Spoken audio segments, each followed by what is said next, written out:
안녕하십니까? 10월 28일 월요일 큐티 본문 창세기 49장 1절부터 17절까지입니다. 먼저 광고 한 가지 말씀드리자면요. 저희가 창세기부터 이렇게 큐티 나눔을 시작했던 것 같습니다. 그래서 이 창세기를 이제 마치게 되거든요. 이번 주 금요일에 딱 50장까지 마치면 금요일에는 한 번쯤 그동안 쭉 큐티한 것들 또 이렇게 큐티를 나누어 주신 내용들을 같이 좀 나누면서 생방을 한번 해보면 어떨까? 유튜브로 실시간 스트리밍을 해보면 어떨까 생각합니다. 그래서 미리 말씀드리는데요. 실시간 스트리밍 할 때 그래도 많이 관심 가져주시고 함께 이렇게 나눠주시면 좋을 것 같습니다. 사실 저희가 지금 이렇게 하고 있는 것 전부 다 아직은 약간 실험 단계라서 뭐 이것저것 그냥 해보고 있습니다. 어쨌든 저희가 목표로 하는 것은 큐티를 하는 큐티하는 사람이 점점 더 늘어날 수 있다면, 그리고 또 한 가지는 큐티를 혼자 하는 것이 아니라 큐티한 내용들을 같이 나누고 그럼으로써 우리의 삶이 더 풍성해지고 우리가 하나님께 더 가까이 나아갈 수 있기를 바라는 마음에 이렇게 이 인터넷을 활용한 것들을 생각을 해보고 있거든요. 많이 관심 가져주시고 기도 부탁드리겠습니다. 오늘 본문 창세기 49장은요. 야곱의 축복이라고 우리가 흔히 부르는 본문입니다. 야곱이 자기 아들들에게 마지막으로 유언을 하는 부분이죠. 그런데 그냥 보통은 좋게 표현하려고 야곱의 축복이라고 부르지만 엄밀히 말하면 이 축복이라고 하기는 좀 어렵습니다. 보시면 아시겠지만 이건 뭐 어떤 부분들은 막 저주에 가까운 내용들도 있거든요.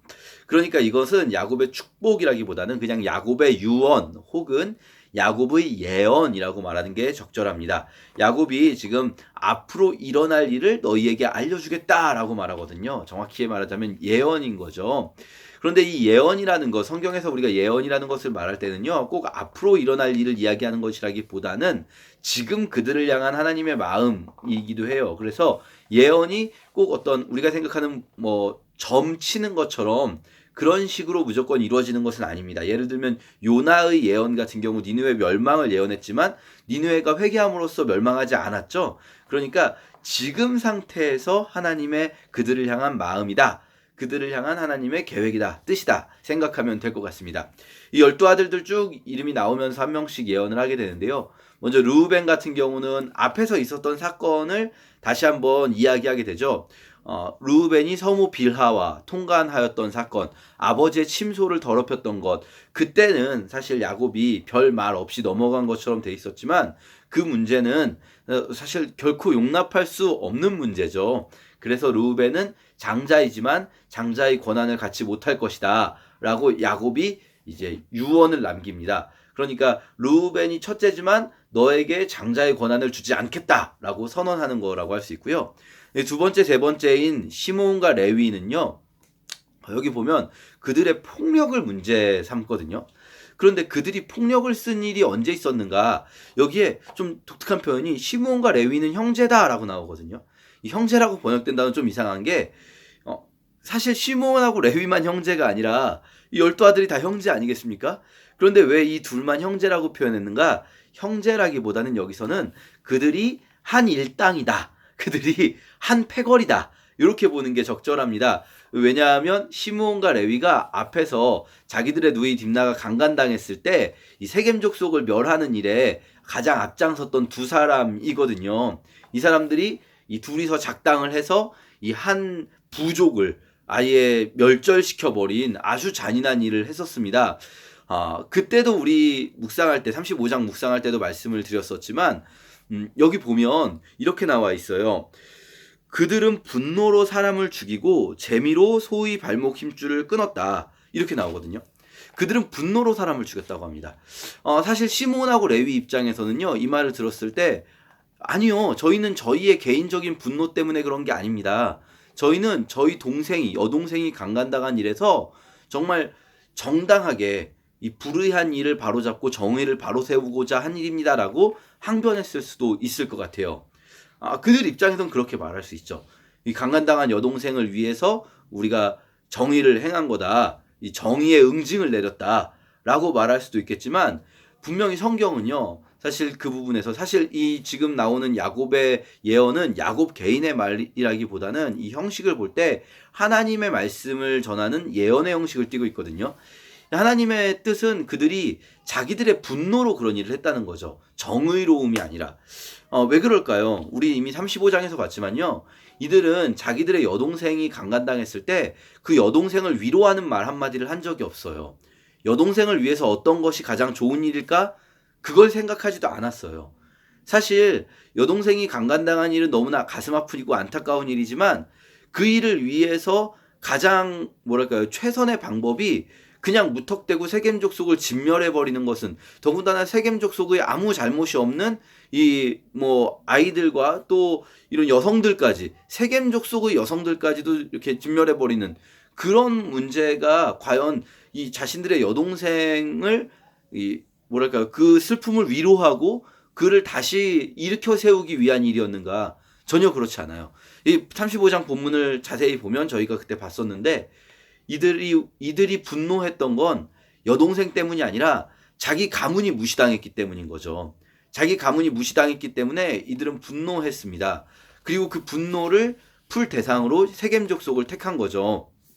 우리도 그럴 수 있어요. 우리가 어떤 일에 정의를 바로 세우겠다라고 생각하면서 분노할 때, 물론 때로는 의로운 분노라는 것도 분명히 있습니다. 그걸 우리가 부정할 수는 없어요. 그렇지만 때로는 잘 보면 정말로 정의를 바로 세우는 방법이 저렇게 분노하는 방법밖에 없는 걸까? 사실은 그 분노는 정의를 바로 세우기보다는 오히려 더 불의함으로 충돌하게 하고 더 크게 상황을 악화시키는 경우가 많다 생각해 볼 수가 있습니다. 우리 다 이런 생각을 하면서 다른 사람 생각하지 마시고요. 우리 자신에게 우리가 개인적인 차원에서 또 우리가 사회적인 관계 속에서 여러 가지 상황에서 나는 내가 옳다고 생각하기 때문에, 어떤 사람이 잘못했다고 생각하기 때문에 그를 향해서 분노하고 그것이 정당하다라고 생각할 수 있지만, 사실 우리 마음속을 잘 들여다볼 필요가 있을 것 같아요. 그저 우리는 정의가 아니라 그냥 우리 마음속에 있는 분노를 상대방을 향해 풀어내는 것, 그것에 불과할지도 모르고요. 그것을 성경은 결코 긍정적으로 말씀하시지 않는다는 것입니다. 자, 그래서 시므온과 레위도 거의 저주에 가까운 표현을 받고요.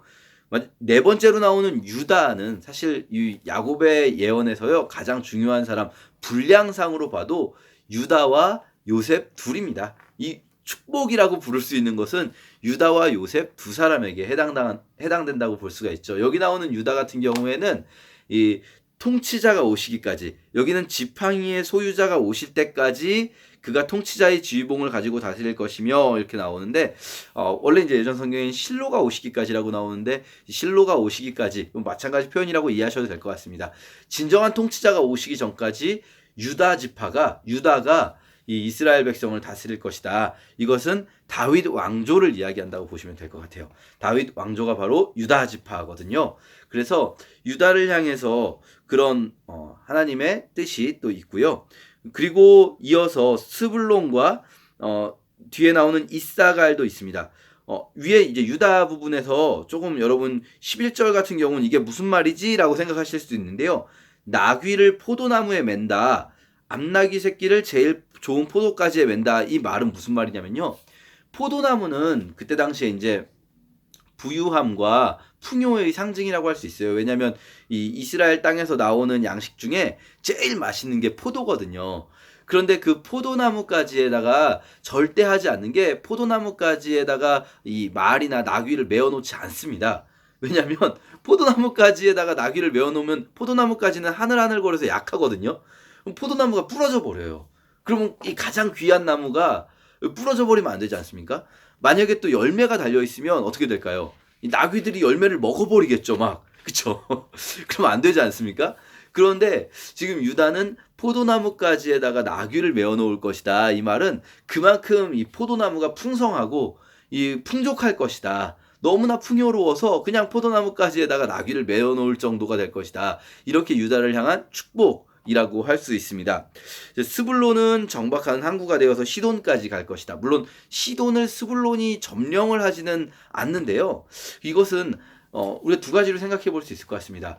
지금 하나님의 뜻은 시돈까지 스불론에게 주려고 하셨는데 스불론 지파가 그것을 나중에 가서 얻지 못했다라고 해석할 수도 있고요.